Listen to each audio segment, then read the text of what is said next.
সুবহানাল্লাহ বিহামদিহি। তাকে কেউ জন্ম দেয়নি, তিনিও কাউকে জন্ম দেননি। তিনি এক, তিনি ছিলেন, তিনি আছেন, তিনি থাকবেন। তার শুরুও নাই, তার শেষও নাই। সুবহানাল্লাহ। এই আল্লাহ রাব্বুল আলামিন তার পরিচয় আয়াতুল কুরসি সার্বভৌমত্বের পরিচয় দিয়েছে, আল্লাহর পরিচয় দিয়েছে। আল্লাহ তিনি খালিক।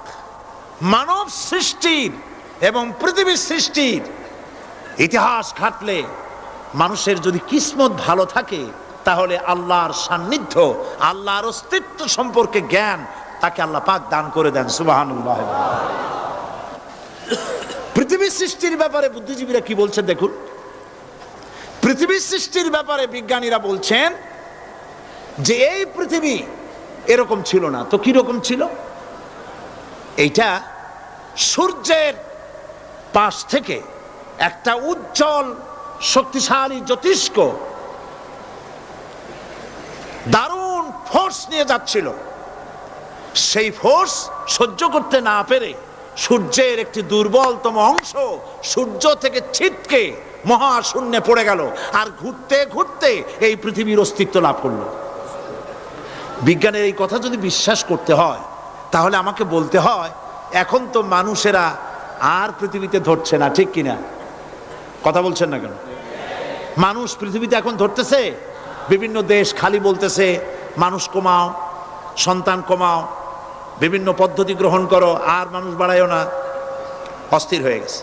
তো মানুষের পদবরে পৃথিবী এখন ভর্তি। এখন কেন দয়া করিয়া আর একটা জ্যোতিষ্ক সূর্যের পাশ দিয়ে গিয়া আর একটা দুর্বলতম অংশ ছিটকে ফেলায় দিয়ে এরকম একটা পৃথিবী বানায় দেয় না? তার অর্থ হচ্ছে দুর্ঘটনার মধ্য দিয়ে যা হয় তা কখনো মানুষের গ্রহণযোগ্য হয় না। আর যা কিছু গ্রহণযোগ্য তা সবই পূর্ব পরিকল্পনা প্রসূত। যেমন দৃষ্টান্ত দিতে গিয়ে আমি বলি, দুটো গাড়ি মুখোমুখি হয়ে অ্যাক্সিডেন্ট করলো, কাঁচগুলো ভেঙে ভেঙে চুরমার হয়ে গেল। এই মুহূর্তে চশমায় লাগানো যায় এরকম একটা সাইজ করা কাঁচ পাওয়া যাবে কি? পাওয়া যাবে? রেলগাড়ি অ্যাক্সিডেন্ট হলো, হাজার লোহার টুকরা পড়ে গেল, এক্ষুনি একখান কোদাল, একখান খন্তা, একখানা শাবল, একখানা দা, একখানা বটি অথবা জুতোয় মারার মতো একটা ছোট্ট পিনও প্রস্তুত আকারে পাওয়া যাবে কি? তাহলে বোঝা গেল অ্যাক্সিডেন্টের মাধ্যমে যা কিছু হয় তা মানুষের গ্রহণযোগ্য নয়। যা কিছু গ্রহণযোগ্য তা সব পূর্ব পরিকল্পিত।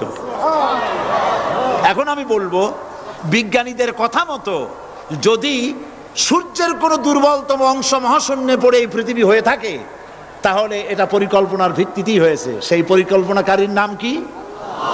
বলেন, নাম কি? তবে আমি আপনাদেরকে নিশ্চিত করে বলতে পারি, সূর্যের কোনো দুর্বলতম অংশ ছিটকে পড়ে অ্যাক্সিডেন্টের মাধ্যমে পৃথিবী হয় নাই। মহাপরিকল্পনার মাধ্যমে সৃষ্টি জগৎকে টিকে রাখার জন্য আল্লাহ রাব্বুল আলামিন আলাদাভাবে পৃথিবীকে সৃষ্টি করেছেন। বিজ্ঞানের কথার সাথে কোরআন শরীফের যদি কন্ট্রাডিকশন হয়, তাহলে কার কথা মানবেন? বিজ্ঞান না আল্লাহ? জোরে বলেন, বিজ্ঞান না আল্লাহ? বিজ্ঞান বলছে, কোন সময় বলে পৃথিবী ঘোরে, কেউ বলে সূর্য ঘোরে, কেউ কয় আমরাও ঘুরি। এখন আসলে ঘোরে কে? ফয়সালা কার কাছ থেকে নেবেন? আল্লাহ রাব্বুল আলামিন কোরআন শরীফের ভিতরে বলেছেন, লাশ-শামসু ইয়ামবাগি লাহা আন তুদরিকাল কামারা ওয়ালাল লাইলু সাবিকুন নাহার ওয়া কুল্লুন ফি ফালাকি ইয়াসবাহুন। প্রবল জ্ঞানী হইবে যাহারা, আপন মনেতে বুঝিবে তাহারা, রাত্রি পারে না আগে যাইবার, দিনের স্থান করি অধিকার। চন্দ্র বাদে না সূর্যের গায়েতে, সূর্য পারে না চন্দ্রকে ধরিতে, যার যে স্থান বহাল রাখিয়া ভ্রমণ করিছে খোদাকে ডরিয়া। একটি নির্ধারিত সময় সীমা পর্যন্ত আপন আপন কক্ষপথে সব দৌড়াদৌড়ি করবে, কারো সাথে অ্যাক্সিডেন্ট হবে না কারো। ওয়াকুল্লুন ফি ফালাকি ইয়াসবাহুন, যা আছে মহাশূন্যে সব ঘুরতেছে। কে বলে? বলেন সবাই, কে বলছে? কোন সূরা? সূরা ইয়াসিন। আবার শুনুন, আল্লাহ পাক ফয়সালা দিচ্ছেন ঘোরে কেডা? শুধু সূর্য ঘোরে না, শুধু চন্দ্র ঘোরে না, আল্লাহ মহাশূন্যে যা রেখেছেন সব ঘুরতেছে, সবই সন্তরণশীল, সব গতিশীল। সুতরাং ফয়সালা তো আল্লাহর কাছ থেকে নিতে হবে। পৃথিবী সৃষ্টি করেছেন, মানব গোষ্ঠী সৃষ্টি করেছেন এবং মানুষের প্রয়োজন মিটিয়েছেন। এই মানুষগুলিকে কে সৃষ্টি করেছেন? মানুষ সৃষ্টির ব্যাপারেও দার্শনিকরা মানুষদেরকে বিভ্রান্ত করে। যা কলেজে বিশ্ববিদ্যালয়ে পড়ানো হয়, এই কোরআন শরীফ বিশ্ববিদ্যালয়ে পড়ানো হয়? হ্যাঁ হয়। কয়েকটা আয়াত, কয়েকটা সূরা পরীক্ষায় পাশ করার জন্য একটু একটু অপশনাল রেখে দেওয়া হয়েছে। বর্তমান যে শিক্ষা কমিশন, শামসুল হক শিক্ষা কমিশন রিপোর্ট মন্ত্রী পরিষদে অনুমোদন করেছে বর্তমান সরকার। এই শিক্ষানীতিতে বলা হয়েছে ক্লাস 1 থেকে নিয়ে ক্লাস 5 পর্যন্ত ধর্মীয় শিক্ষা দিতে দেওয়া হবে না। তাহলে ক্লাস 5 পর্যন্ত যদি ধর্মীয় শিক্ষা না থাকে, তাহলে ক্লাস 6-7-এ ওঠার পর আলিফ জাওরা বাজাবরবা আনাকুম জানাকুম ছেলেরা পড়বে? মেয়েরা পড়বে? আসল উদ্দেশ্য হলো ইসলাম থেকে জাতিকে দূরে সরাবার জন্য ষড়যন্ত্র। এই সরকারের প্রণীত শিক্ষানীতি আমরা মানি না। আপনারা মানেন? যেই মাদ্রাসা মানুষের চরিত্র সৃষ্টি করে, বর্তমান সরকার সেই মাদ্রাসাগুলি একটা একটা করে ধ্বংস করার পরিকল্পনা গ্রহণ করেছে। সুতরাং আসল শিক্ষা হলো কোরআনের কাছে। আসল শিক্ষা কোথায়? কোরআনের কাছে।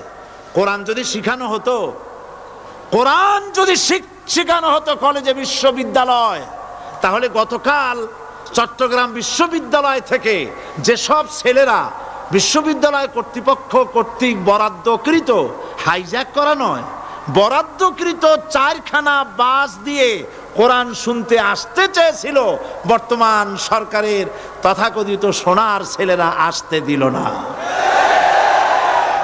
কোরআন যদি তারা পড়তো, তাহলে কোরআন শরীফ শুনতে তারাও আসতো। কপাল পোড়া।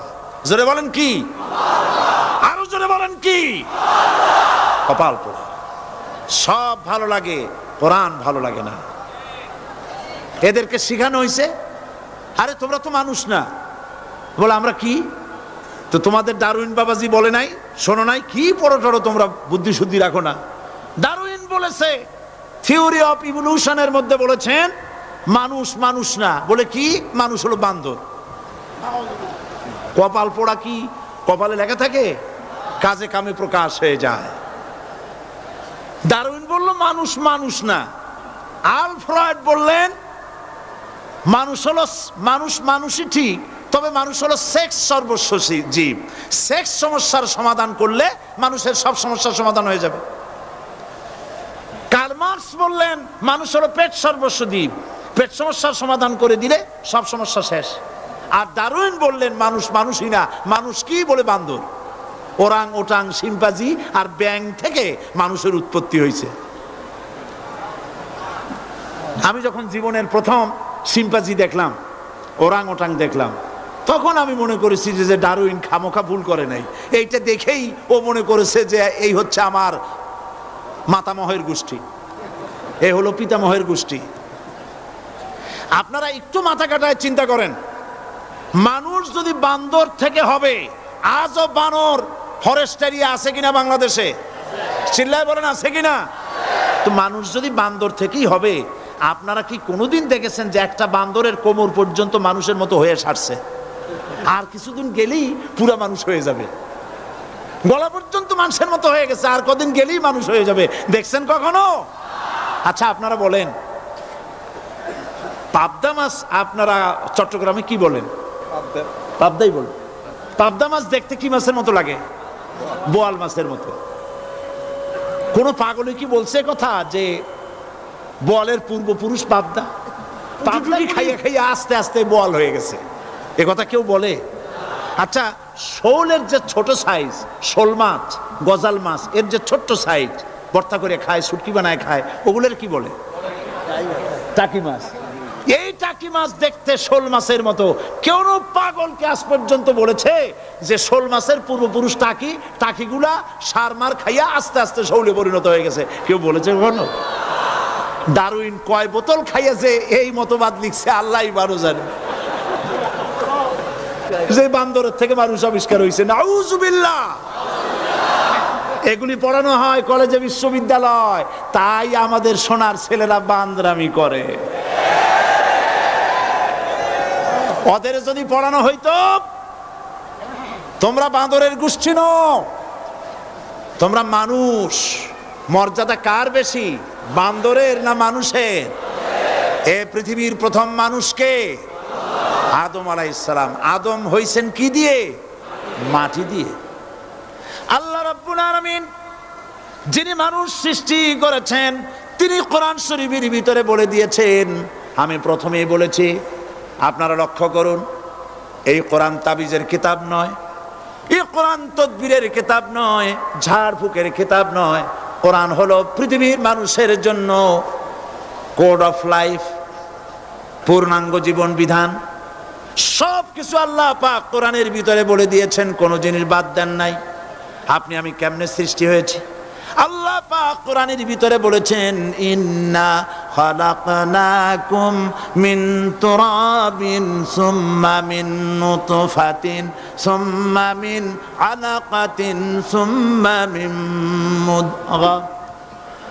নিষ্প্রাণ মাটি দিয়ে তোমাকে উৎপন্ন করা হয়েছে, নিষ্প্রাণ মাটির উপাদান দিয়ে তোমাকে তৈরি করা হলো।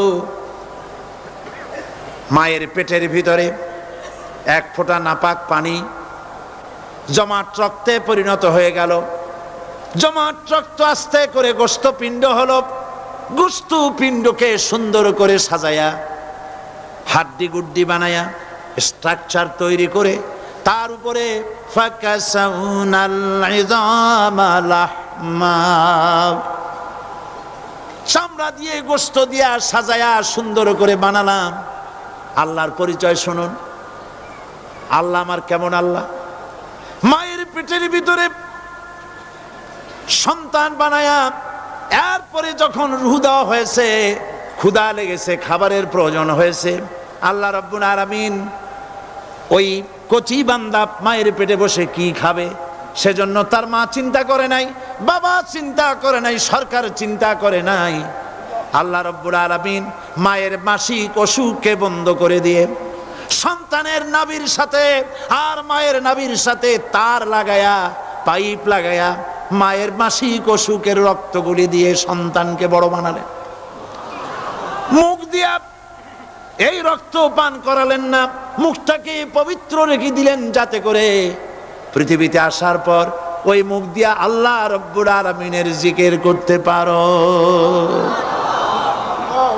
সন্তান মায়ের ভিতরে পেটের ভিতরে বড় হলো, আল্লাহ রাব্বুল আলামিন বলেন মাস দিন যখন পুরা হয়ে গেল, সুম্মা নুখরিজুকুম তিফলা, বাচ্চার আকারে পৃথিবীতে নিয়ে আসলাম। এখন খাবা কি?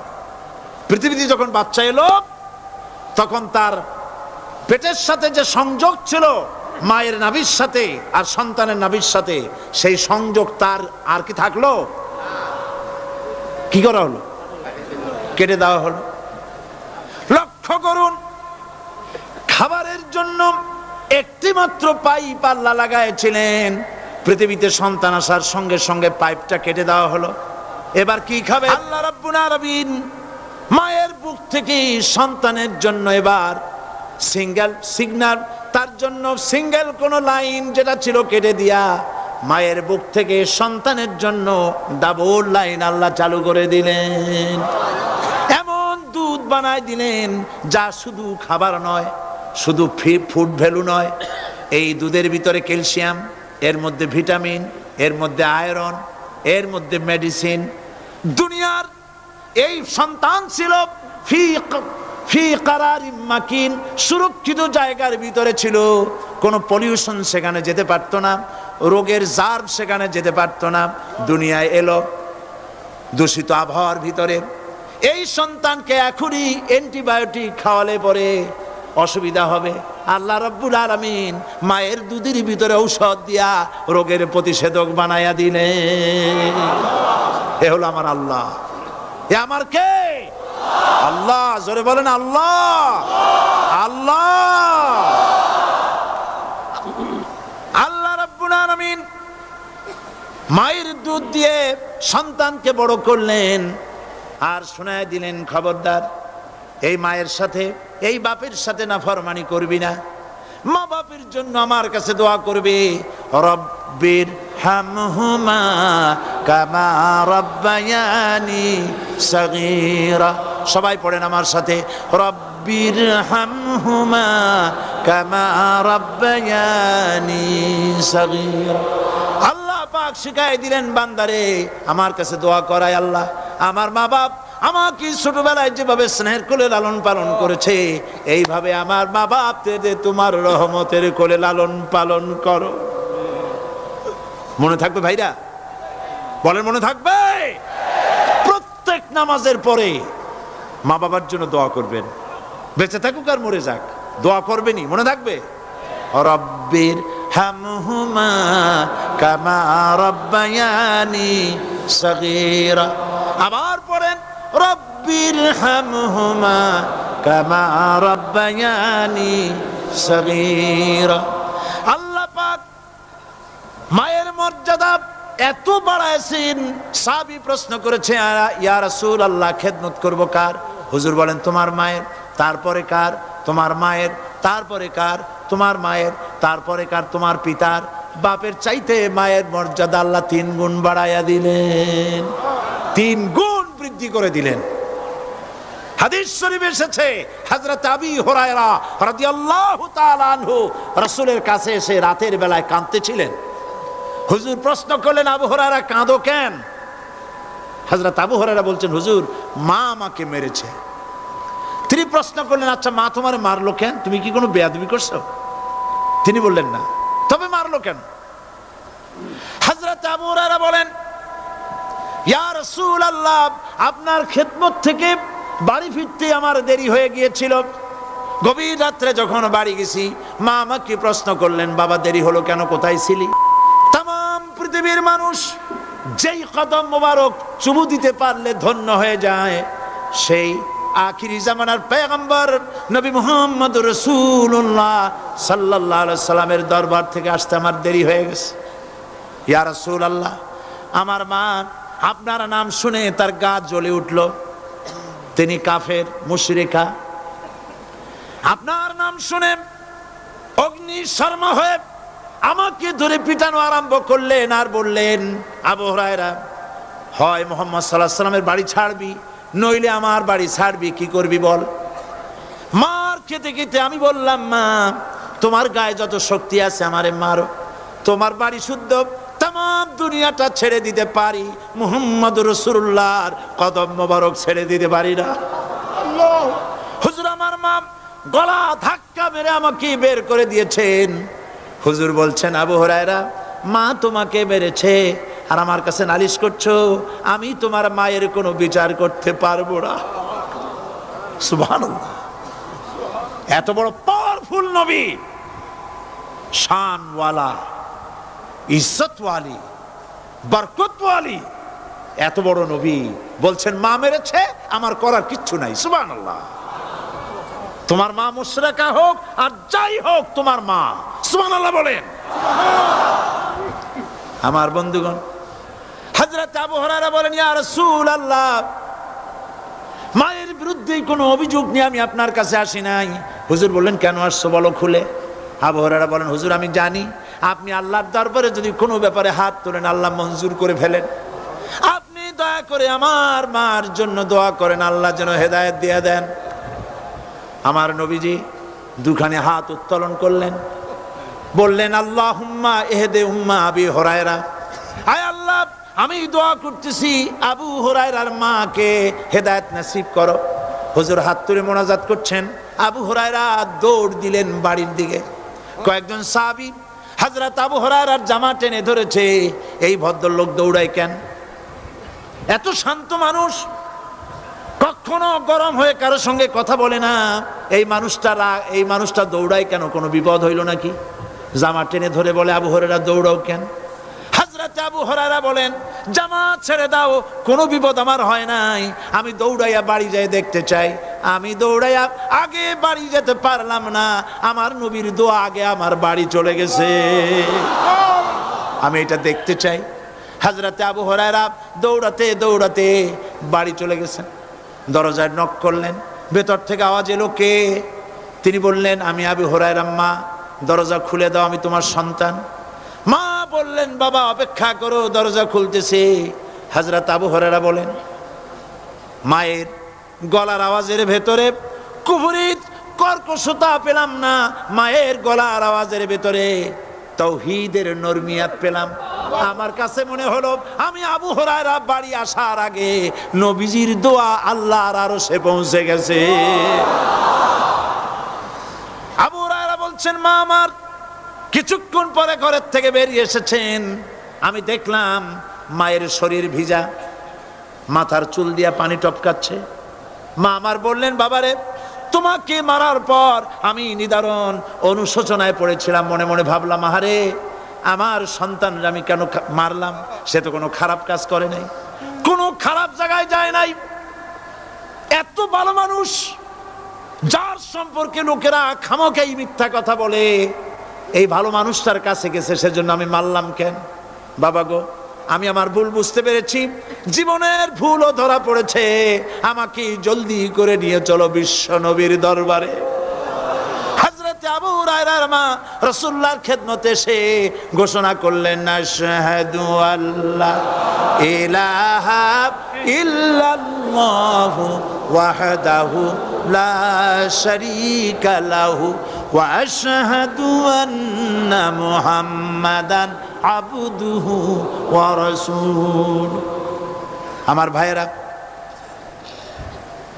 আল্লাহ রাব্বুল আলামিন মানুষ সৃষ্টি করে পৃথিবীতে পাঠায় দিলেন, খাবারের ইন্তজাম করলেন, এগুলি সব আল্লাহর পরিচয়। আল্লাহরে চেনার জন্য বড় বড় কিতাব ঘাটা লাগে না, কিসমতে যদি থাকে দুই একটা দৃষ্টান্ত যথেষ্ট হয়ে যায়। সুবহানাল্লাহ, সুবহানাল্লাহ, দুই একটা দৃষ্টান্ত যথেষ্ট। আল্লাহ পাক সমস্ত সৃষ্টি জগৎকে তৈরি করলেন, সৃষ্টি করলেন, আর তাদের খাদ্যের ব্যবস্থা করলেন। কে করেছেন খাদ্যের ব্যবস্থা? খাদ্য দেন আল্লাহ। কিন্তু অহংকারী যারা, তারা বলে দেশের বাম্পার ফলনের জন্য সমস্ত কৃতিত্ব সরকারের। বলেন আস্তাগফিরুল্লাহ, বলেন নাউজুবিল্লাহ। এদের একজন বলছিল, 3 বছর কিছু দিবার পারুম না, লোকেরা কয় আমরা না খাইয়া থাহুম, আল্লাহ কয় আমিও দেহুম, কদ্দুর পারো না খাইয়া থাকতে। ফসল কে দেন? জোরে বলেন, কে দেন? বাম্পার ফসলের ফলনের দাবি সরকার করতে পারে না, এটা কুফরি, এটা শিরক। জমিনের ফসল কে দেন? আকাশের বৃষ্টি কার? পানি কার? সার কার? সব আল্লাহ পাক। আল্লাহ পাক কোরআন শরীফে বলেছেন, লা ইন শাকারতুম লা আযীদান্নাকুম ওয়া লা ইন কাফারতুম ইন্না আযাবি লাশাদীদ। আমার নিয়ামতের শুকর যদি আদায় করো বাড়ায় দেব, আর যদি কৃতজ্ঞ হও শুকরিয়া আদায় না করো মস্ত বড় শাস্তি দেব। ফসল দেই আমি, আর শুকরিয়া আদায় করো তোমার বাজানের, ঠিক কিনা? শুকরিয়া আদায় করে কার? বাজানের। একটা লোকের, একটি মানুষের যেই প্রশংসা এই সরকার করলো, বিগত 4.5 বছর ধরে একটা মানুষের যত জিকির করলো, প্রশংসা করলো, ছবি টানাইলো, যদি এতটা জিকির এতটা স্মরণ আল্লাহ রাব্বুল আলামিনের করত, ওদের জন্য আল্লাহর জান্নাতের দরজা খোলা হয়ে যেত। প্রশংসা করবে কার? আল্লাহ। চিল্লায় বলুন, আল্লাহ পাকের প্রশংসা করো। খেতে দেওয়ার মালিক তিনি। আল্লাহ পাক বলছেন, আল্লাহকে তার পরিচয় আল্লাহ তুলে ধরেছেন, ওয়ামা মিন দাব্বাতিন ফিল আরদি ইল্লা আলাল্লাহি রিজকুহা। এই পৃথিবীর ভিতরে এমন কোন বিচরণশীল জীব নাই যার রিস্কের দায়িত্ব আমি আল্লাহ গ্রহণ করি নাই। সুবহানাল্লাহ বলবেন না? রিস্কের দায়িত্ব কার হাতে? আচ্ছা দেখুন তো, পৃথিবীর সমস্ত সরকারের কাছে বিভিন্ন মন্ত্রণালয় আছে না? খাদ্য মন্ত্রণালয় বলে কোনো মন্ত্রণালয় আছে কিনা? আছে। খালি কয় খামু আর খামু। খাদ্য মন্ত্রণালয় আছে, থাকার পরেও মানুষ না খাইয়া মরে, ঠিক কিনা? এবার একটু তাকান তো, জ্ঞানের চক্ষু দিয়া তাকান। ফরেস্ট এরিয়া, বাঘ আছে কিনা? নাই। সিংহ আছে কিনা? গন্ডার আছে কিনা? হাতি আছে কিনা? বিশাল বিশাল প্রাণী আছে কিনা? জঙ্গলে ছোট্ট প্রাণী থেকে, পোকা থেকে শুরু করে গন্ডার পর্যন্ত, টুনটুনি পাখি দিয়ে শুরু করে ঈগল পাখি পর্যন্ত, নদীর ভিতরে ছোট্ট চুনু পুঁটি থেকে শুরু করে তিমি মাছ পর্যন্ত। প্রাণী তত্ত্ববিদরা বলেছেন সমুদ্রের ভিতরে এমন এমন বড় বড় তিমি আছে যে একটা তিমির ওজন 5000 টন পর্যন্ত হয়ে যায়। 5000 টন তিমিটার ওজন। এর যখন বাচ্চা হয় তখন বাচ্চার দৈনিক দুধ লাগে 50 থেকে 60 মণ পর্যন্ত। কে ব্যবস্থা করে? রুহান ফেরেশতা। তো ওর মা যেমন বাচ্চা তো সেরকম হবে, ঠিক কিনা? কে দেয় খাবার? এবার দেখেন তো, আপনার দেশের এই জঙ্গলে কত হাতি আছে। হাতিরা মিছিল করে আসছে যে আল্লাহ আমাদের এখন আর খাইতে যাইতে দিতে পারে না, বাংলাদেশের গভর্নমেন্ট কিছু দাও। আসছে না, খাইয়া ক্ষুধার জ্বালায় হাতি মরেছে, বাঘ মরেছে, সিংহ মরেছে। এর কোনো দৃষ্টান্ত আছে? ক্ষুধার জ্বালায় আকাশের উড়ন্ত পাখিরা ছটফট করে মারা গেছে, দৃষ্টান্ত আছে? নদীর মাছেরা ক্ষুধার জ্বালায় ভেসে উঠেছে, না খাইয়া মরে গেছে, দৃষ্টান্ত আছে? মহান আল্লাহ রাব্বুল আলামিন কোরআন শরীফের ভিতরে বলেছেন অনেক প্রাণী এমন আছে যারা তাদের খাদ্যকে সঞ্চয় করে না, খাদ্যকে জমা করে না, আহরণ করে না। সকালবেলায় একটা খাবার খেলো, দুপুরে কি খাবে তার জানা নাই। শকুন পৃথিবীর মাটি থেকে 3 মাইল উপরে ওড়ে, তার চোখকে আল্লাহ পাক এত তীক্ষ্ণ বানিয়ে দিয়েছেন। এই চট্টগ্রামের কোথায় মরা গরু আছে 3 মাইল উপর দিয়া দেখতে পায়? সুবহানাল্লাহ করতে ইচ্ছা করে না। এই প্রাণীগুলি খাবারগুলি কোনো গভর্নমেন্ট জোগাড় করে রাখে নাই। আল্লাহ পাক বলেন সবার খাবার আমি দেই। সকালবেলায় সমস্ত প্রাণীগুলি, মহাশূন্যে পাখি, পানির ভিতরে মৎস্যরাজি, জঙ্গলের ভিতরে হিংস্র প্রাণী, পোকামাকড় থেকে শুরু করে সবগুলো খালি পেটে সব বেরিয়ে যায়, কারো কোনো খাবারের মজুদ নাই। সন্ধ্যা হতে না হতে সমস্ত প্রাণীগুলির পেট ভরাইয়া আমি আবার যার যার ঘরে ফিরায় দেই। ওয়ামা মিন দাব্বাতিন ফিল আরদি ইল্লা আলাল্লাহি রিজকুহা। সমস্ত প্রাণীর রিজকের দায়িত্ব আমি আল্লাহর হাতে। কে দেয় রিজক? জোরে বলুন, কে দেন? আল্লাহ পাক। কি খাবেন সব আল্লাহ জোগাড় করে দিয়েছেন। তরি তরকারি জোগাড় করেছেন, মাছ জোগাড় করেছেন, চাউল দিয়েছেন, খাবার দিয়েছেন, গোশত দিয়েছেন, সব দিয়ে দিয়েছেন। আল্লাহ রাব্বুল আলামিন সমস্ত জিনিস দিয়ে মানুষকে আল্লাহ পাক তার জন্য আল্লাহ সব করেছেন। খালাকা লাকুম মা ফিল আরদি জামিআ। এই পৃথিবীতে যা তৈরি করেছে সব তোমার জন্য। এ হচ্ছে আমার আল্লাহ। এ হচ্ছে আমার কে? আল্লাহ। সে আল্লাহ পাক বলছেন, আল্লাহর পরিচয় তিনি স্রষ্টা, তিনি রিজেক দাতা। এবার আইনদাতা কে?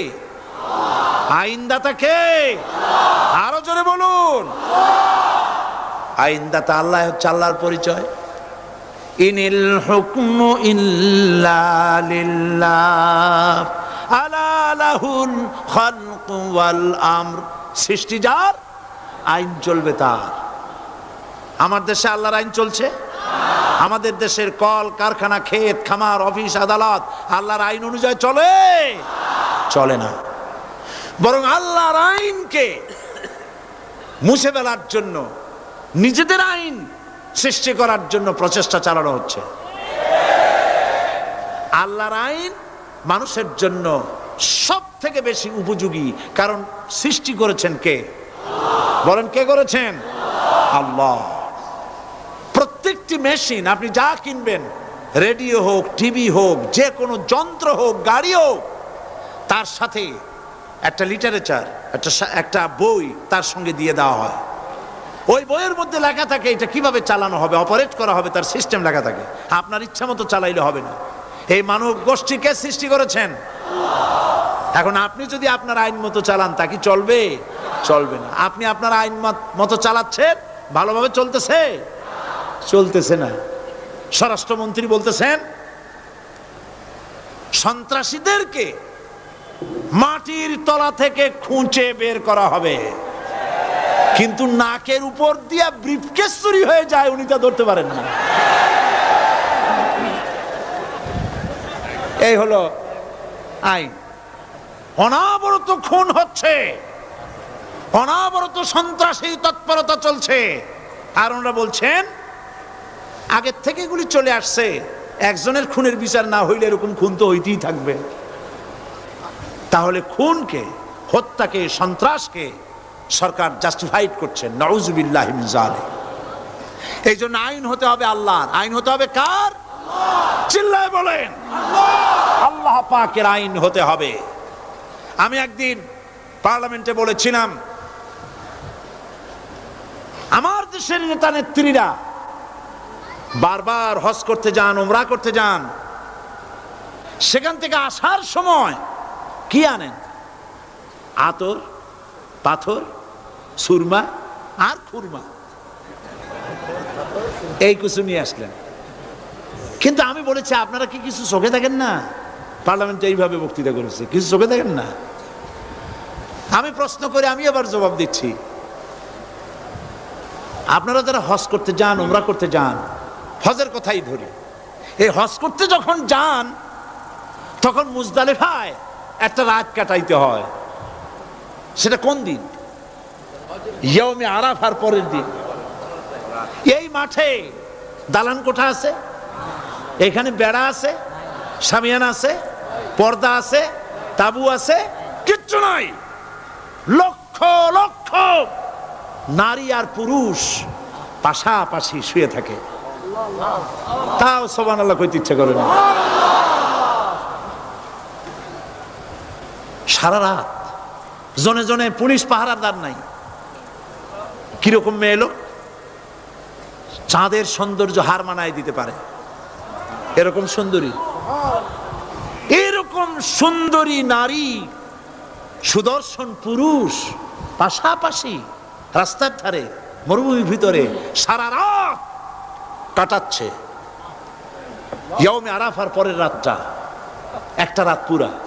এভাবে চলতেছে বছরের পর বছর, শতাব্দীর পর শতাব্দী, সহস্রাব্দীর পরে সহস্রাব্দী।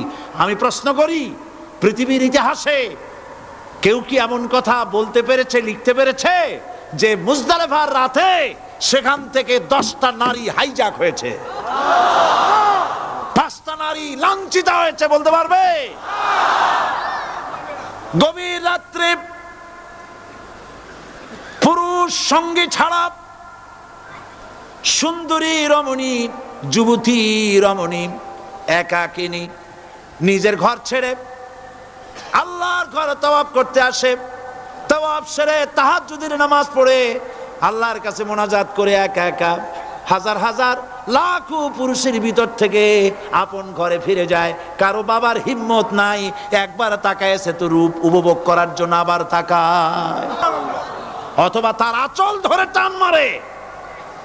আছে ইতিহাস? কথা কন না কেন? সুন্দরী একটা মাইয়া মক্কা থেকে মদিনা থেকে পাওয়া যায় না, 15 দিন হয়ে গেছে। হয়েছে কখনো? এবার জবাব দেন, কেন হয় না? কেন হয় না? আমার দেশের মেয়েরা রাস্তা দিয়ে হাঁটতে পারে না। হাই স্কুল মেয়েদের কলেজ যখন ছুটি হয়, তথাকথিত সোনার ছেলেরা গেটের সামনে এতিমের মতো কালায় থাকে। অনবরত হাইজাক হচ্ছে, ধর্ষণের সেঞ্চুরি হচ্ছে। আর ওখানে হয় না কেন? ওখানে হয় না এই কারণে, এই কোরআনের আইন আল্লাহ রাব্বুল আলামিন যে আইন দিয়েছেন, ওখানে আইন বলবৎ আছে নাকি? আছে কিনা? কোন পুরুষ কোন নারীকে ধর্ষণ করেছে যদি প্রমাণিত হয়, সে যদি ফাহাদের ছেলে হয় আর ফাহাদের মেয়ে হয়, কোরআনের শাস্তি হলো পাথর মেরে উড়াইয়া দাও। তাকে জানিয়ে দেওয়া হবে রেডিও টিভির মাধ্যমে, জেনাকারের ব্যভিচারীর শাস্তি হবে। চতুর্দিকে হাজারো লোকেরা দাঁড়াবে, হাতে পাথর নিয়ে, পাথর মেরে তাকে তার গোশত হাড্ডি বাতাসের সাথে উড়ায় দেবে। একজন মানুষ আর একজন মানুষকে খুন করলো, এই আসামি ধরা পড়ে গেল, কোরআনের শাস্তি হলো যখন ধরা পড়বে প্রমাণিত হবে, যেমন ভাবে হত্যা করেছে ওরেও হত্যা করো। এই দৃশ্য, এই আইন যদি বাংলাদেশে যদি এই আইন চালু হয়ে যেত, খুনের আসামি ধরা পড়েছে জেনার আসামি, প্রকাশ্য ময়দানে এলো, সাক্ষী প্রমাণে কোর্টে প্রমাণিত হলো সত্যি সে খুনি।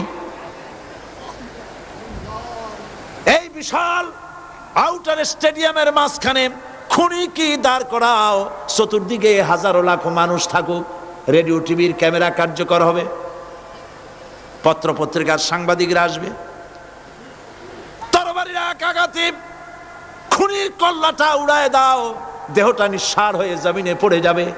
এই দৃশ্য যারা দেখবে স্বচক্ষে, রেডিওতে, পত্র পত্রিকায়, আর 1 বছরের ভেতরে খুন করার হিম্মত কারো কলিজায় উঠবে?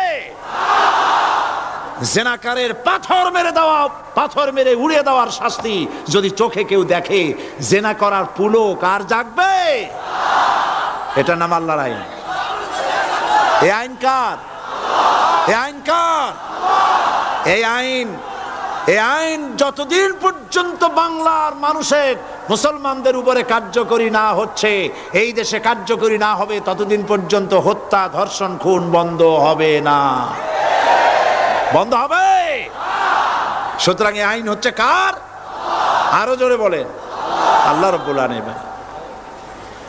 মহান আল্লাহ রাব্বুল আলামিনের এই আইন অনুযায়ী যদি দেশ চলে, মানুষ শান্তি পাবে, চুরি বন্ধ হবে, ডাকাতি বন্ধ হবে, জেনা বন্ধ হবে, হত্যা ধর্ষণ বন্ধ হয়ে যাবে। নবীজি এমন একটি আইন চালু করে দিয়ে, কোরআনের বিধান চালু করে দিয়ে এমন একটা সমাজ চালু করেছিলেন, যেই সমাজ সম্পর্কে হুজুর নিজে বলেছেন, খায়রুল কুরুনে কারনি, সর্বশ্রেষ্ঠ যুগ হলো কার যুগ? আমার যুগ। সুবহানাল্লাহ বলেন। রাসূলের যুগ হলো সর্বশ্রেষ্ঠ যুগ। সেই কোরআন, সেই হাদিস আজও আছে না নাই? বলেন জোরে, আজও আছে না নাই? সেই কোরআন এবং সুন্নাহ দিয়ে দেশ শাসন হোক, এটা কি আমরা চাই? কারা কারা চাই? দু হাত উঁচু করে দেখান।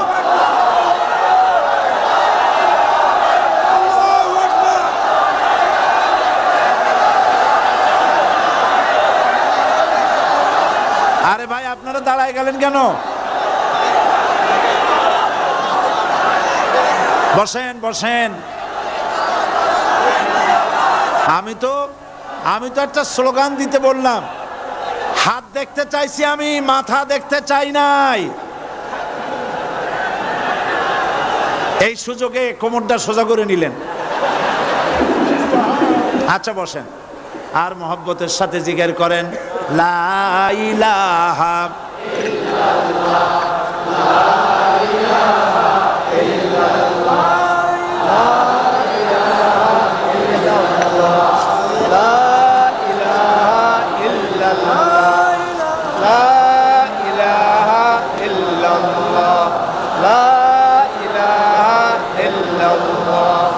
জোরে সরে সবাই জিকির করেন লা ইলাহা ইল্লাল্লাহ, লা ইলাহা ইল্লাল্লাহ, লা ইলাহা ইল্লাল্লাহ, লা ইলাহা ইল্লাল্লাহু মুহাম্মাদুর রাসূলুল্লাহ। বসুন, আমরা মুনাজাত করব। আল্লাহ রাব্বুল আলামিন আয়াতুল কুরসির ভিতরে আল্লাহর সার্বভৌমত্বের কথা বলেছেন। আল্লাহু লা ইলাহা ইল্লা হুয়াল হাইয়ুল কাইয়্যুম। পড়েন আমার সাথে সবাই, আল্লাহু লা ইলাহা ইল্লা হুয়াল হাইয়ুল কাইয়্যুম। আল্লাহ হচ্ছেন যিনি ছাড়া কোনো ইলাহ নাই, তিনি শাশ্বত চিরঞ্জীব। সুবহানাল্লাহ বিহামদি। আগামীকাল এর বাকি অংশ আমি আপনাদের সামনে আলোচনা করব ইনশাআল্লাহ। জোরে বলেন ইনশাআল্লাহ। দাঁড়ানো ভাইরা বসেন। আপনাদের পাশে যারা দাঁড়িয়েছেন অনুরোধ করে বসায় দেন। বলেন যে আর 5টা মিনিট বসেন, আল্লাহর রাস্তায় হাঁটেন না। হ্যাঁ বলেন, বলেন আপনারা যে আল্লাহর রাস্তায় হাঁটেন না, বসেন, সবাই বসেন। এত বড় মাহফিলের মুনাজাত, সুবহানাল্লাহ বলেন। চট্টগ্রামের ইতিহাসের শ্রেষ্ঠ মাহফিল, চিল্লায় বলেন সুবহানাল্লাহ। গোটা বিশ্বের কোরআনের শ্রেষ্ঠ মাহফিল, বলেন সুবহানাল্লাহ। যারা বলেন আলহামদুলিল্লাহ। আগামীকাল এ মাহফিলের আখেরি মুনাজাত হবে ইনশাআল্লাহ। বলেন ইনশাআল্লাহ। আমি আন্তরিকভাবে দুঃখিত, প্রতি বছর আমার মা বোনদের জন্য, চট্টগ্রামবাসী আমার মা বোনদের জন্য আলাদাভাবে তাদের প্রশ্নের উত্তর দেই এবং তাদের সামনে কোরআন হাদিসের কথা আলাদাভাবে বলি। এবছর দিন কম হয়ে গেল বলে মহিলারা, মা বোনেরা বঞ্চিতা হয়ে গেলেন। শিশু কিশোরদের জন্য আলাদাভাবে সমাবেশ করা হয়, তাও বঞ্চিত হয়ে গেল। এই বিশাল তাফসীরুল কোরআন মাহফিলের বরকত থেকে চিটাগংবাসীকে যারা বঞ্চিত করলো, আল্লাহ তাদের হেদায়েত নসিব করে দিন। যদি হৃদয় থাকে, যদি হৃদয় বলে কিছু থাকে, বিবেক বলে যদি কিছু থাকে, আর শরীর যদি মুসলমানের পিওর রক্ত থাকে, তাহলে বাড়ি বসে অনুশোচনা করা উচিত, চোখের পানি ফেলানো উচিত ওই সব লোকের যারা এই বরকতপূর্ণ মাহফিলকে বাধা দিয়েছে। আর যাদের কলজার মধ্যে আল্লাহ মোহর মেরে দিয়েছে, এগুলোর তো হেদায়েত হবে না। যাদেরকে আল্লাহ পাক তৈরি করেছেন জাহান্নামের জন্য, ওদের কাছে মাহফিল অসহ্য, সহ্যই হবে না। নাউজুবিল্লাহ বলেন। চট্টগ্রামবাসীর জন্য তাফসীরুল কোরআন মাহফিল নিয়ামত। এই নিয়ামত কিয়ামত পর্যন্ত আল্লাহ টিকায় রাখুন, বলি আমিন। আগামীকালের আখেরি মোনাজাতে সমস্ত মুসলমান চতুর্দিক থেকে আল্লাহ পাকের নারা লাগাতে লাগাতে আসবেন। আল্লাহু আকবার, নারায়ে তাকবীর। গোটা চট্টগ্রাম, গোটা চিটাগং শহর আগামীকাল কোরআনের মিছিলের শহর হবে ইনশাআল্লাহ।